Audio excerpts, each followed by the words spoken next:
ఈనాడు ఈరోజు న్యూస్. విజయం అదని పాదక్రాంతం. కాళితో పరీక్షలు రాసి డిస్టింక్షన్లో ఉత్తీర్ణత.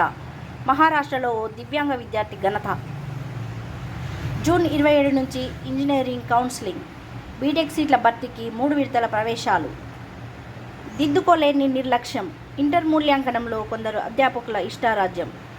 జవాబులు సవ్యంగా రాసిన మార్కులు రాక విద్యార్థుల ఆవేదన. పునఃపరిశీలన 48,000 మంది దరఖాస్తులు. అదరగొట్టిన హైదరాబాద్. ఐపీఎల్ ఫైనల్కి దూసుకెళ్లిన సన్ రైజర్స్.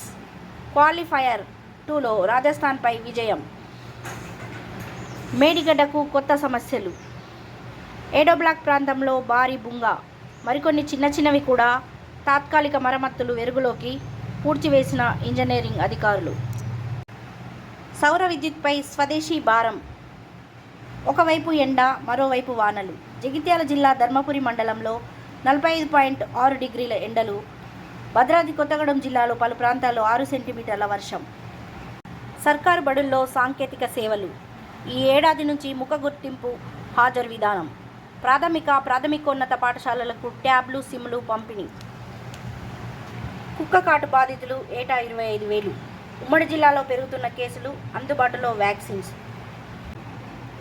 గ్రూప్ 1లో ప్రిలిమ్స్లో కఠిన నిబంధనలు. పొరపాట్లకు తావు లేకుండా చర్యలు. హాల్ టికెట్పై తాజా ఫోటో అంటించాలి. హాల్ టికెట్ ప్రశ్నాపత్రం భద్రపరచుకోవాలన్న టీజీపీఎస్సీ.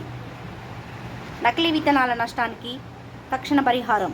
విత్తనాల చట్టంలో మార్పులకు శాసనసభలో బిల్లు.